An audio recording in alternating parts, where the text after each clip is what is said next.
This is a production of Cornell University.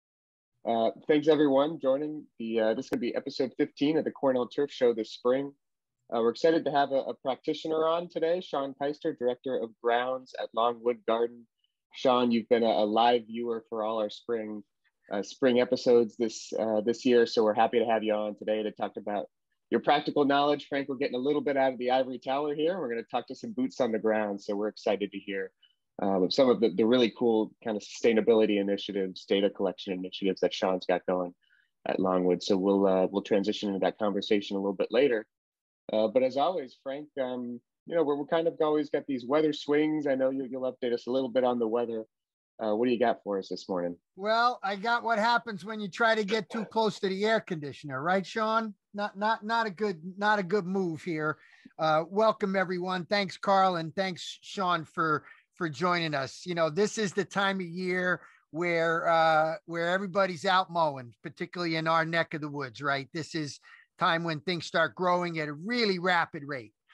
So let's just look at the weather for a second, and it starts out with understanding how the season has progressed. And if you don't visit this website regularly, I commend it to you as an easy look to see, are we ahead? Are we behind? Are we sort of at normal of what I might expect? Now, you got to remember, normal's changed quite a bit in the last 20, 30 years with the changing climate, of course.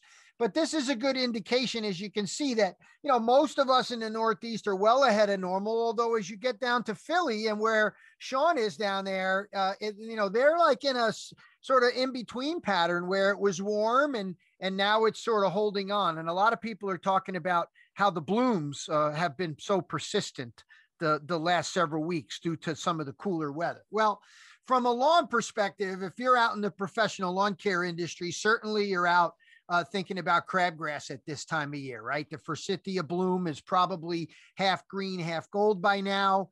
Most probably have their pre-emergent materials on it towards the southern part of the region. But you can see that the crabgrass is still early germination for those of us further north.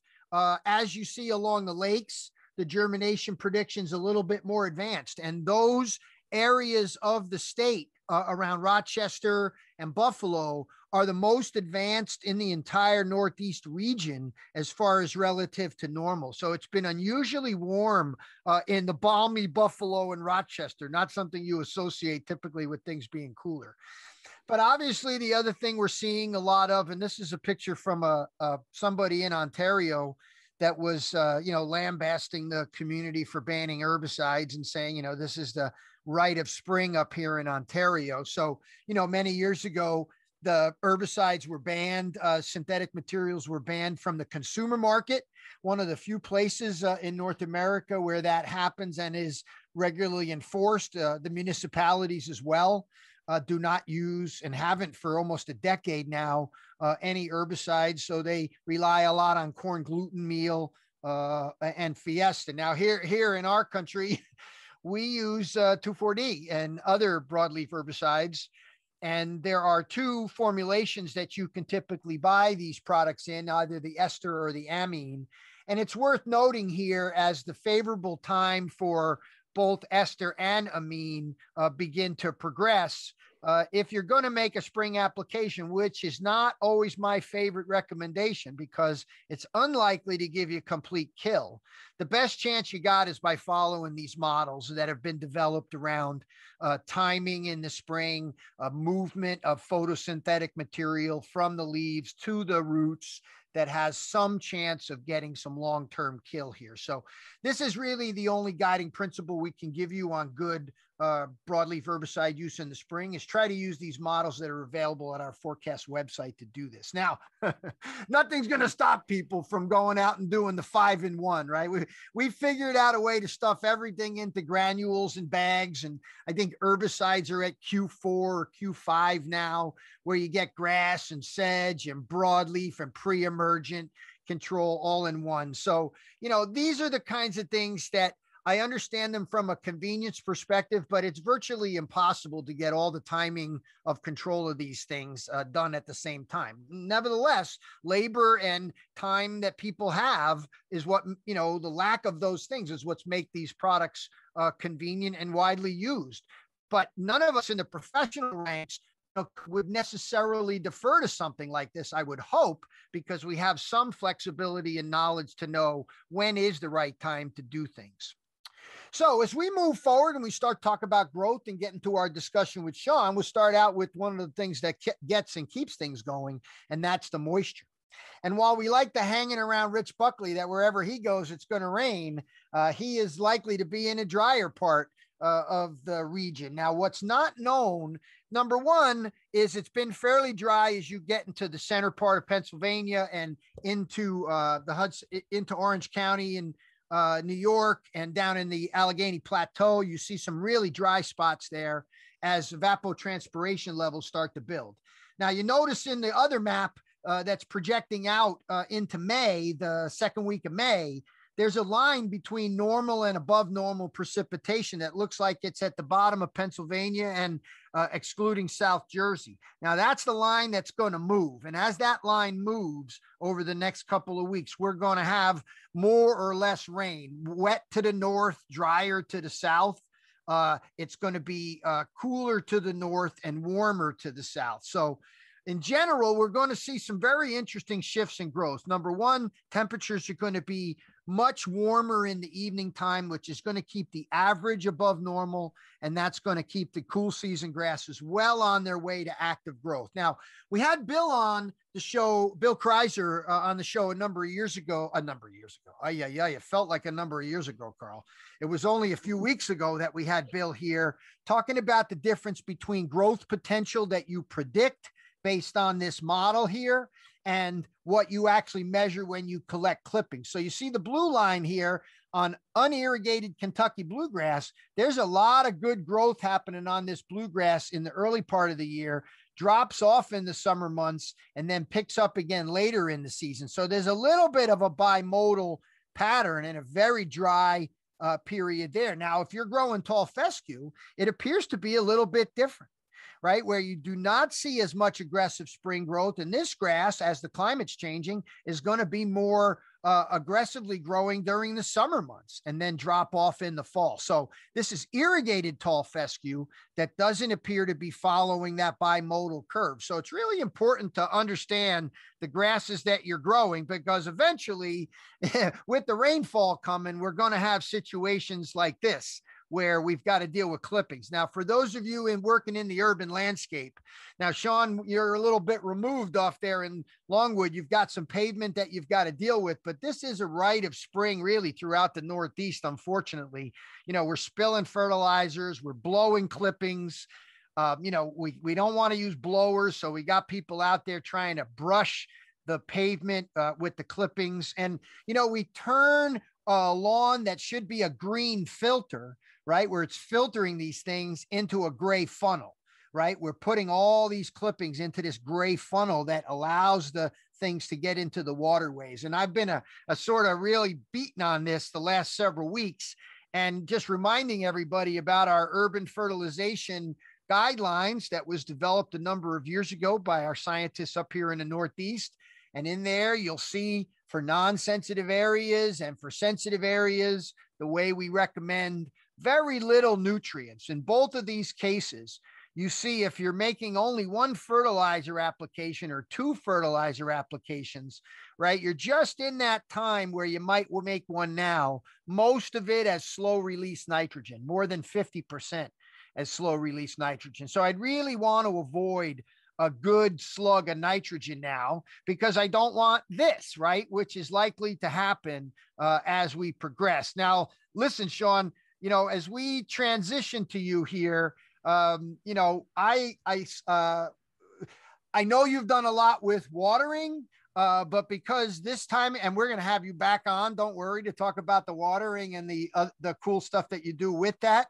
And I know you were an early adopter of the in-ground sensors and the UGMO technology. So I certainly want to have you back to talk about that. But today, I want to talk about the way you mow these things, because this has been a consistent point of discussion among people. Now, certainly in a formal garden like this, you see the striping. I remember when you built this beautiful little amphitheater there. This is just such a beautiful thing. For those folks that have never visited this spectacular piece of land, you got to get yourself down there to see the great work that Shawn's doing. I don't have any of the patterns there, Shawn, but I do have, some of the data that you collect, like when you start mowing, and you can see, it's very variable there. It looked like you were mowing earlier. It's something that varies a lot over time, but it is a piece of data.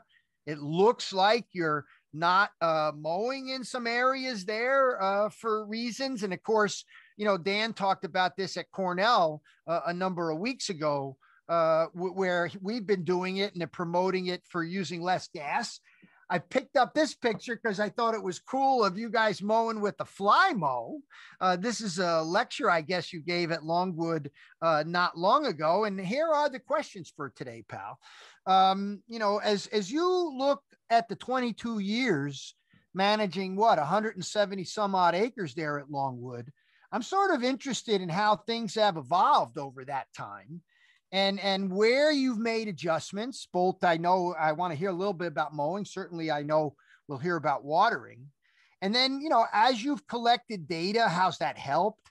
And then, a lot of people listening or tuning in, are wondering, well, that's really good. He's at Longwood. I don't know where to start, right? Where's a good entry point? So let me stop sharing and take a look at you and start with that first question. 22 years at a place like that. And I know, I guess we've known each other at least 15 of those years, interacting since you had me down there. Tell me what it's like, how it's changed over the years. Well, thank you for having me on. I told Carl, this is like my TED Talk. So this is the rock stars of turf. So I appreciate it. So it's an evolution, right?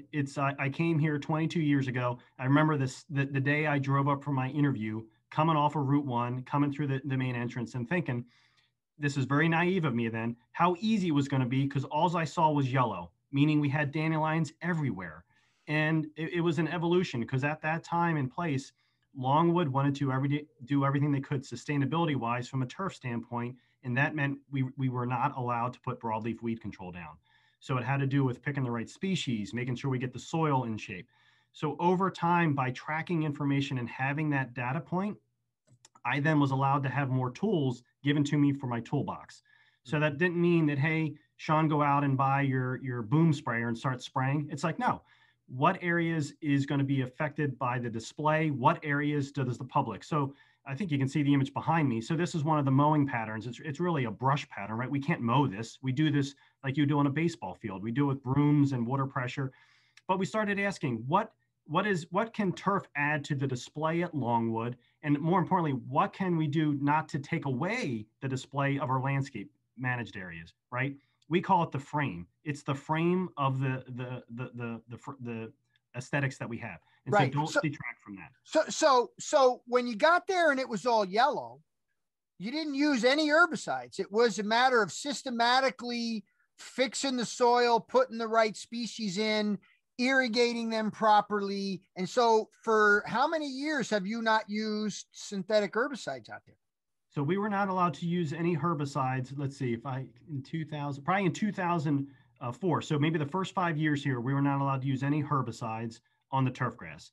And then we slowly opened it up and we said, okay, this is a high priority area. And so we have maps of all the gardens. And we said, okay, how about this area if we do one application in the fall to reduce the pressure? Mm-hmm. And then the other tool I used is I said, what message are we sending to the guests at Longwood about managing turfgrass if we have, truly, some of the areas were 100% weeds. And so I used it. I said, well, turf is a great filter. I said, so we're allowing more runoff. We have bare ground in the wintertime. I said, this is the wrong message. And so it slowly got handed over. And so then we could do a little bit of broadleaf weeds. Then we could open up and do some aeration and overseeding. But when I first came here, Longwood has really good topsoil, but it was extremely, extremely high in magnesium. And so the soils were very tight. And so we put a lot of high cal lime down and gypsum to get our soils in shape.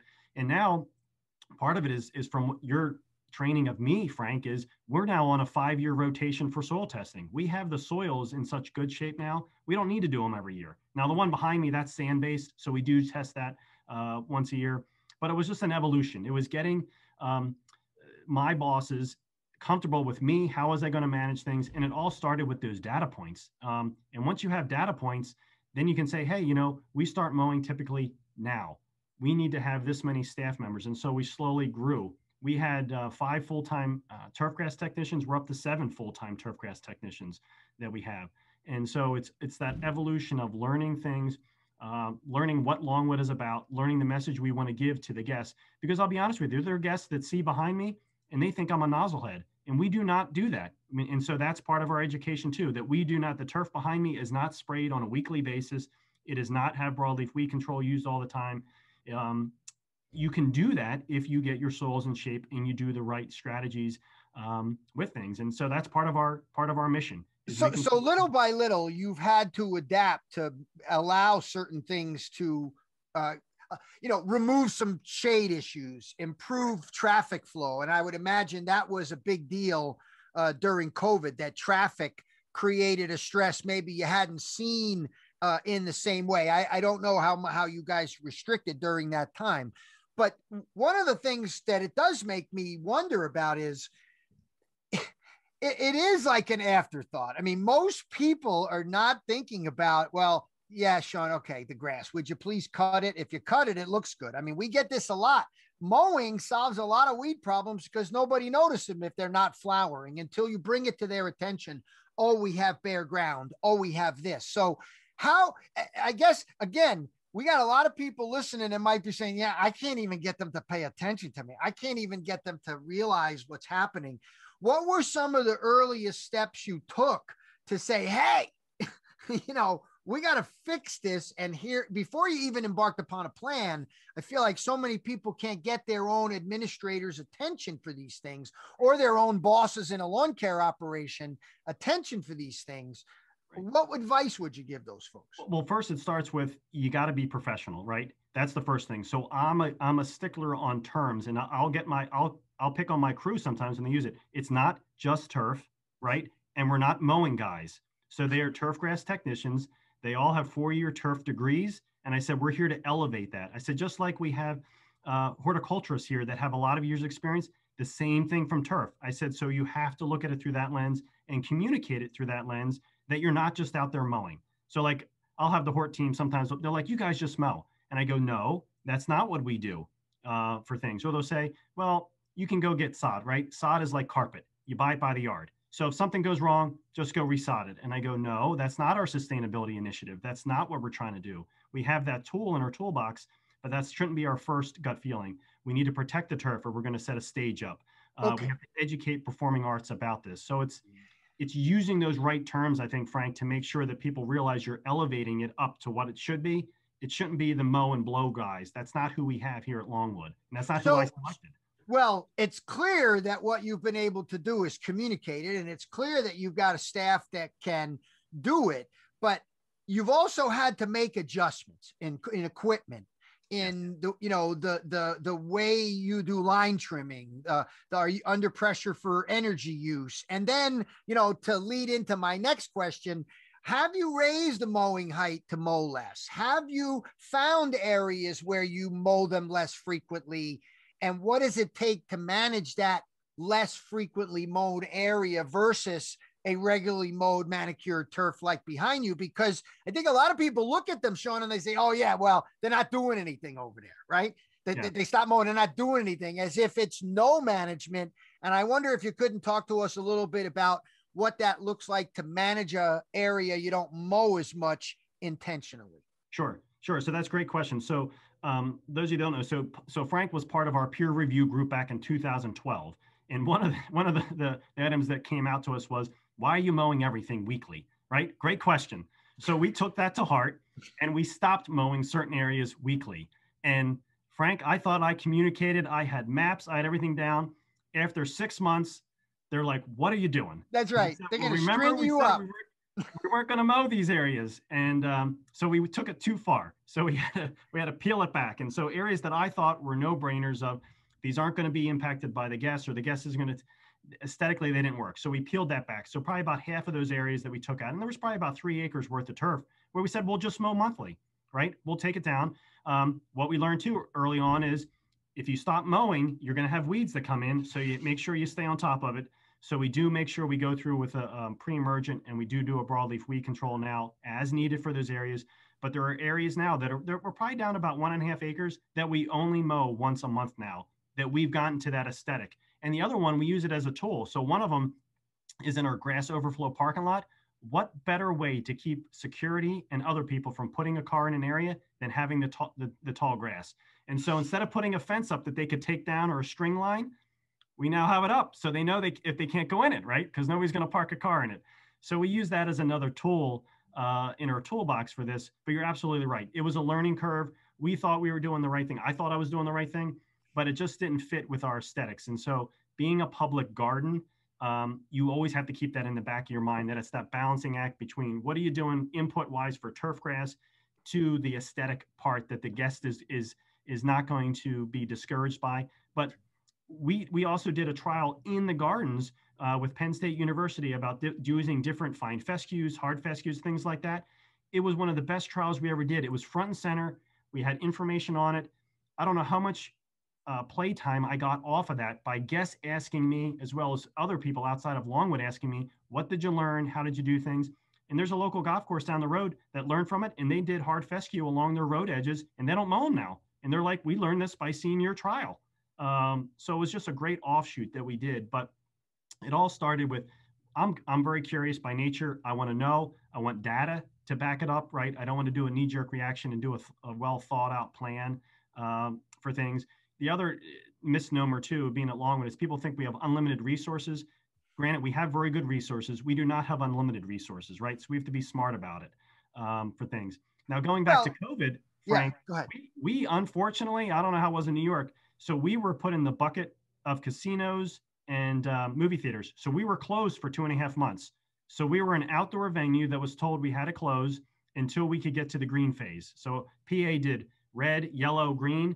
We couldn't even open in yellow. So it was the most disheartening thing to know that we have 1,077 acres, 350 which is open outdoors. We could not let a guest inside. It was heartbreaking. We're working on that now because it's part of an education. We need to educate our government about what Longwood is about. But from a knee-jerk reaction, they put us in the wrong bucket and we had to stay closed. And it was heartbreaking to see in the spring, one of our best spring displays ever, our 1,000 tulips that came up, our geophyte display. Nobody could see them. And so we had to go through that. But once again, it was a learning lesson for all of us. Yeah. Right? Well, listen, one of the things it forced a lot of people to realize, and, there's two things I want to go back with you about. One is to the mowing thing and the weed control issue, because it's real. And what you describe is exactly a lot of times what golf courses have to do with these naturalized areas on the property, where they have weeds that come in, they've got to use pre or post emergent products to keep the weeds out. So that pretty much, I think over time, you'd like to think you don't have to spray a pre-year, or sedge doesn't become a problem. You can't get away with it, can you? No, not true. Not true. We have not hit that sweet spot where we can skip that. Okay. All right. So that's the first thing. That the first thing there, what was the second thing we were talking about? The fine fescues along the road, slow growing. Yep. The use of data over time. That was the transition I wanted to make. Thank you very much for bringing up data. You say you had data points. You must have people above you who understand data, idea data, and have understood it for a while. Saying like you've been at it for the last 15, 20 years. Right. How do you start that? Is it simple numbers and, simple things like the first time we start mowing? That's something good. We should know that and track that. How do you decide what data is good to take and what can be made of?